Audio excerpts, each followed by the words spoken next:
Hey there, we're going to try a little bit of JavaScript practice here in the console. So in order to play along, open up Chrome and you're going to go to this URL and you're going to do exactly what you see at the top of this page.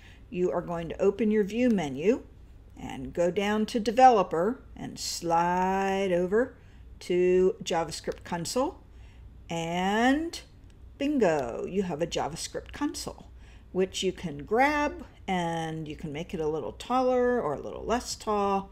I'm going to make it about halfway because we are going to play along. So I would really like you to do this typing yourself and do what's on this page yourself, because it will get you used to using the JavaScript syntax properly.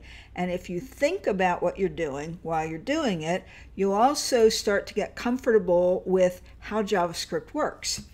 So there's a few built-in functions that we're going to see a lot, and they are alert, confirm, and prompt. And we're going to use those to begin with before we start writing JavaScript for web pages, because it's just an easier way to get started.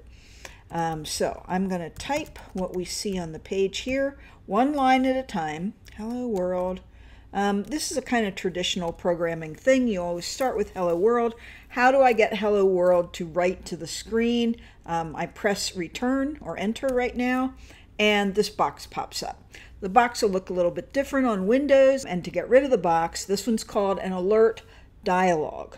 Pop-up alert, alert pop-up, but alert dialog box. And to get rid of it, you click OK. So what's the next line? We're going to make a variable. You may have already watched a video that's just about variables, but here we will make a new variable. That is, we will declare it with the keyword var. And we will give it a value of apple, which is a string.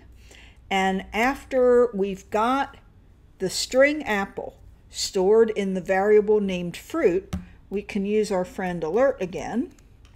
And notice I'm not using any quotation marks on the word fruit because it's a variable. And what pops up? The alert says apple because that's what fruit stands for. That is the value that's in that variable. Another thing we can do with JavaScript is we can tell it what text to write without using a variable, just like we typed hello world in quotation marks not that long ago. So that's what I'm going to do next. The fruit is, and leave a space. And then you concatenate with a plus sign. That means put the things together, right? It's not addition in this case. And our variable is fruit, and we have to close our parentheses and end with a semicolon. And what do we get now? Formatted sentence, right? So let's continue on down. One other thing, you notice I am changing the value of fruit. When I type fruit equals, that's not really an equal sign. That is an assignment operator. I am assigning a new value into this variable. And I'm now going to give it a number. I'm going to say 42. And I'm going to do the same thing I did before. And hey, I'm not going to type it. I'm going to press my up arrow. Oh, not that. Press my up arrow again on my keyboard. Ha, saved myself some typing. All right, now the fruit is 42. Oh, and I realized there was something else I wanted to do on that. I wanted to add backspace, backspace. One more thing, I wanted it to end with a period, like a properly formatted sentence. See how I did that? Return. There we go. Now it's got a period at the end.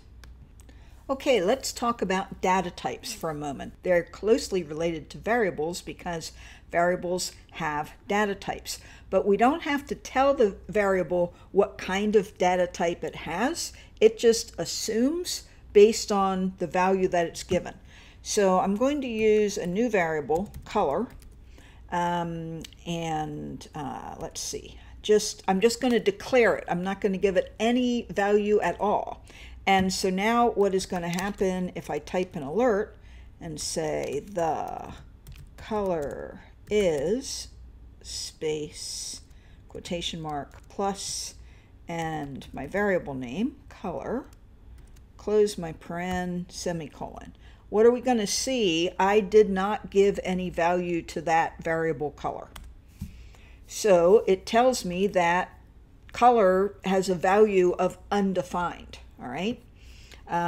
There is another empty value that you can give to a variable, and I'm going to do that now. Color equals null with a lowercase n, and then the same thing, again, I'm going to use my up arrow to get my alert box, and what does it say now? It says exactly what I typed, but notice that when I typed null, I did not use quotation marks. So this is not a word, this is not a string. This is a unique data type in JavaScript, which you may learn about a little bit later, but just so you know all the data types. Now, more normal things that we would see, and I'm not going to do alerts on this, I'm just going to let these show up at the command line here. So what if we say color equals, just do some regular math here, 10 plus 5. Now what does color equal? Color now equals 15, and I could show that with the alert like this. Let's see, subtraction, color equals 10 minus 5, semicolon, okay? So math operators are probably what you expect, although you may not realize that you can use an asterisk for multiplication. So that is the multiplication operator, the asterisk. 50 times 3 is 150, and to divide, color equals 50 divided by 5. All right, so that's probably not that difficult, but you should know what the math operators are. Let's see, a comment. If I make a comment, nothing will happen. Well, except that I get undefined, which I always get when nothing is returned. You'll learn more about returns in the video about functions. The forward slashes, we wouldn't have to type this. Basically, they're just in there so you know what's coming next. So if I say color equals 10 divided by a string, foo, what am I going to get? What am I going to see? How can you divide 10 by foo? Well, you're going to get this special JavaScript thing, capital N, small a, capital N. It stands for not a number. So if you ever get that as a result or a value, it means you tried to do a mathematical operation on something that couldn't do math, right? Something that wasn't numbers, that was strings. Now, you can, oddly, add some things together. Oops, this is number versus string. There's another little comment. So what if I say color equals 10, which is a number, plus quote 5. That makes 5 a string and not a number. What is this math going to be? You probably think it's going to say 15. No, 105. Because when you put two strings together, you're going to get two strings put together. Because one of the things that we tried to add was a string because of the quotation marks. JavaScript just figures, oh, well, I can't really add these things. I have to just put them together. I have to sort of smash them together. This is called concatenation. So let's do that with a word, a string, blue, so you can see how it works normally. All right, so now the value of the variable color is the string blue. And I am going to do the same alert. Can I get back to that? Back. I'm pressing the up arrow. There we go. All right, so color, this should say blue, and it does. Okay, but what is concatenation? I said that word to you before, and now you're going to see what it is. All right, so what if I say color is now assigned the value color plus color? What the heck is that? What are we going to get? Well, soon you'll learn to expect this and recognize it.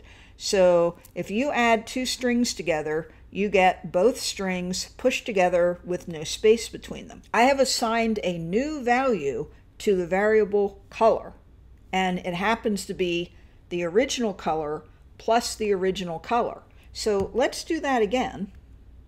But remember that now the value of color is blue, blue. So when I do this again, I get blue, blue, blue, blue, because I was adding blue, blue to blue, blue. Funky, right? But this is how programming works. This is why it's good to play around with things, because not everything that works logically and consistently in almost all programming languages is going to be logical and consistent in your human brain until you get used to it.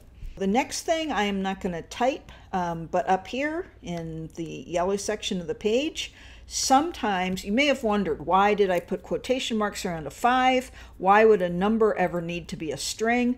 Certain numbers, we don't want them to function as numbers. We don't want them to have subtraction or addition or multiplication or division done to them, such as social security numbers, phone numbers, and zip codes. We actually want to render those as strings, so we would put quotation marks around them.